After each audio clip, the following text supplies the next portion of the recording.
శివోహం భక్తి ఛానల్కి స్వాగతం అండి. అందరికీ నమస్కారం. రమణ మహర్షుల వారి జయంతి సందర్భంగా రమణ మహర్షుల వారి గురించి తెలుసుకుందామండి. 20వ శతాబ్దంలో ప్రపంచ ఖ్యాతిని పొందిన వారిలో భగవాన్ రమణ మహర్షి ఒకరండి. ఒక సామాన్య మానవుడిగానే తనంతట తాను ప్రకటితమవుతూ ఎందరికో మార్గదర్శకులైన రమణ మహర్షి వంటి వారు యావత్ భారతావనిలో అత్యంత అరుదండి. భగవాన్ శ్రీ రమణులు తమిళనాడు రాష్ట్రంలోని మదురై జిల్లాలోని తిరుచులిలో 1879 డిసెంబర్ 30వ తేదీ ఆరుద్ర నక్షత్రము అలగమ్మాల్ సుందరేశం అయ్యర్లు దంపతులకు జన్మించారండి. తల్లిదండ్రులు పెట్టిన పేరు వెంకట్రామన్ అయ్యర్. వీరికి ఇద్దరు సోదరులు నాగస్వామి, నాగసుందరం మరియు ఒక సోదరి అలమేలు. సుందరేశ అయ్యర్ అక్కడ ప్లీడర్గా పనిచేసేవారండి. 16 సంవత్సరముల వయసులో మోక్షజ్ఞానం పొంది తిరువన్నామలైలోని అరుణాచల పర్వతాలపై స్థిరపడ్డారండి. బ్రాహ్మణ కుటుంబంలో జన్మించినను మోక్ష మార్గం పొందిన తరువాత తనను అతి ఆశ్రమిగా ప్రకటించుకున్నారండి. అరుణాచలేశ్వరుడిపై అమితమైన భక్తితో వెంకటరామన్ అనే 16 ఏళ్ల కుర్రాడిని అరుణాచలానికి రప్పించిందండి. రమణ మహర్షిగా మార్చేసిందండి. 16 ఏళ్ల వయసులో అరుణాచలం అన్న పేరు చెవిన పడగానే వెంకటరామన్ మనస్సులో ఏదో స్ఫురణ చేసేదండి. తనకి ఆ అరుణగిరికి ఏదో అవినాభావ సంబంధం ఉన్నట్టు అనిపించేదండి. అతని అంతరంగమంతా ఆ పేరే ఆవరించింది. అరుణాచలం అరుణాచలం అరుణాచలం అన్న నామమే అంతధ్వనిగా ప్రతిధ్వనింపసాగింది. ఆ తపనతోనే అరుణాచలం వెళ్ళిపోయారాయన. అరుణాచలం ఆలయంలోకి అడుగుపెట్టగానే పరిగెత్తుకొని వెళ్ళి ఆ స్వయంభూలింగాన్ని ఆలింగనం చేసుకున్నారండి. రమణ మహర్షి గారు తన 16వ ఏట ఇంట్లో తానొక్కడే ఉన్న సమయంలో తను చనిపోతున్నాననే భయంతో మనసు అంతర్ముఖమైనప్పుడు దేహానికి చావు ఉంటుంది, కానీ నేను దేహాతీతమైన ఆత్మని, ఆ ఆత్మకి చావు లేదనే స్ఫురణ కలిగిందండి వారికి. వారు పెరియ పురాణం లేదా ఇంటికి వచ్చే సాధువుల ద్వారానో వారు అరుణాచలం శ్రీ అరుణాచలేశ్వరుడు గురించి తెలుసుకున్నారండి. మనసు అరుణాచలేశ్వరం వైపు లాగడంతో అద్భుతమైన ఆత్మజ్ఞానం కలగడం కూడా తోడై 16 సంవత్సరముల బాలుడు ఇల్లు విడిచి బహు కష్టపడి పట్టుదలతో తిరువన్నామలై చేరారండి. అప్పటి నుంచి తన గురించి చెప్పేటప్పుడు ఇది అనే పదం శరీరానికి వాడేవారండి. ఆ క్షణం నుండి ఆయనకు గురువైన తండ్రైన శ్రీ అరుణాచలేశ్వరుడే అయ్యారండి. ఆలయంలో శివదర్శనం అనంతరం తన శరీరంపై వస్త్రాలు, వస్తువులు విసర్జించి కౌపీనధారి అయి ఆలయ వెనుక భాగంలో నిశ్చలంగా కూర్చొని తపస్సు చేశారండి.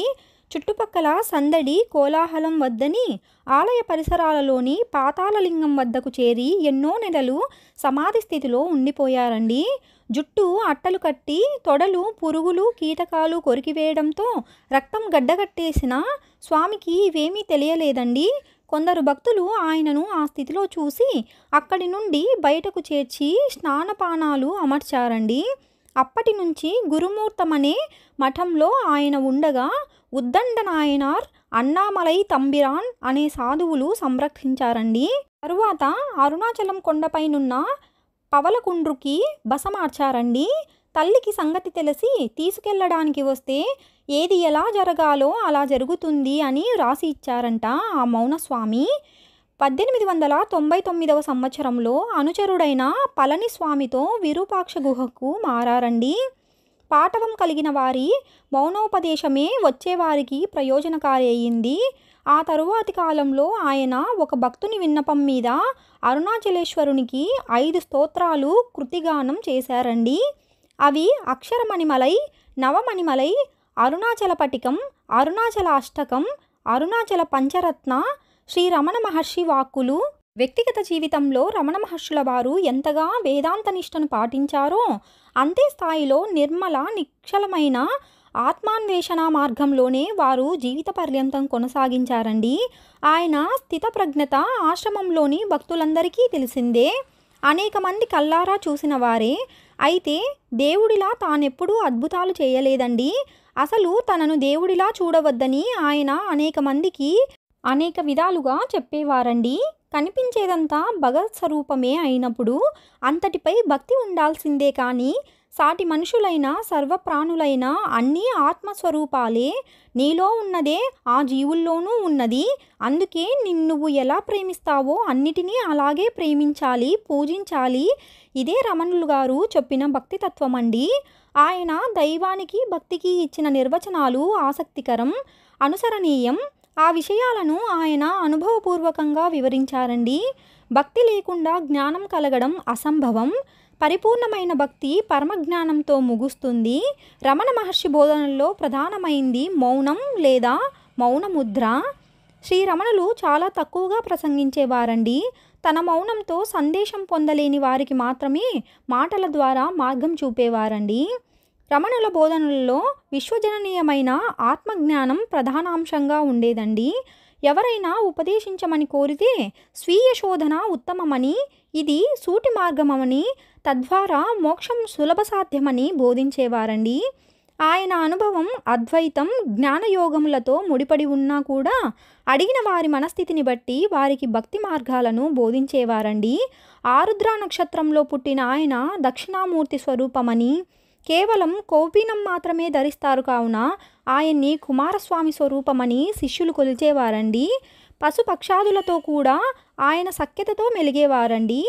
సంస్కృత విద్వాంసుడు, ఆసుకవి, తపస్వి అయిన శ్రీ కావ్యకంఠ గణపతి ముని భగవాన్ శ్రీ రమణులను గురువుగా స్వీకరించి ఎన్నో సందేహాలను తీర్చుకున్నారండి. అవే రమణగీతగా రూపొందాయి. అందులోని ఒక శ్లోకం విశేష ప్రాముఖ్యత పొందిందండి. ఆత్మస్వరూపం నిర్దేశించే ప్రశ్నకు సమాధానంగా శ్రీ రమణ మహర్షి తెలిపినది, దేశ, జాతి, కుల, మత భేదాలు లేకుండా అందరూ మహర్షిని దర్శించుకునేవారండి. వచ్చిన వారందరినీ అత్యంత ప్రేమాదనలతో చూసేవారండి. అక్కడి ప్రశాంతత అందరినీ ఆకర్షించేదండి. వారి వద్దకు వచ్చిన వారందరినీ భక్తి పరమార్థాల వైపు తిప్పేవారండి. వారి ఒక దృష్టి మాత్రంగానే ఇదంతా జరిగేదండి. ఎంతమందో పండితులు, పరమహంస యోగానంద వంటి యోగులు, పాల్ బ్రాంటన్ మరియు సోమర్బెట్ మావుమ్ వంటి ప్రఖ్యాత రచయితలు వచ్చి శ్రీ రమణ మహర్షుల వారిని కలిసేవారండి. మౌనంగానే మహర్షి వారి సందేహాలను తీర్చేవారండి. స్వామి రామదాస్ వంటి మహాయోగి కూడా శ్రీ రమణ మహర్షిని దర్శించుకొని అక్కడి అరుణాచల గుహలలో కొంతకాలం ధ్యానంలో గడిపేరండి. ప్రఖ్యాత రచయిత శ్రీ గుడిపాటి వెంకటాచలం రమణ మహర్షి శిష్యుడై తమ జీవితం చాలా కాలం అంతిమ దశ వరకు అరుణాచలంలోనే గడిపారండి. ఎన్నో అద్భుతమైన సంఘటనలు జరిగినా తమ ప్రమేయమేమీ లేదని రమణ మహర్షుల వారు అనేవారండి. ఒకరోజు ఒక వస్తువు లేకపోతే మరునాడే ఎవరో ఆ వస్తువును పంపడం జరిగేదండి. ఆయన తల్లి ఆశ్రమంలో వచ్చి ఉన్న మిగతా అందరిలాగే చూసేవారండి.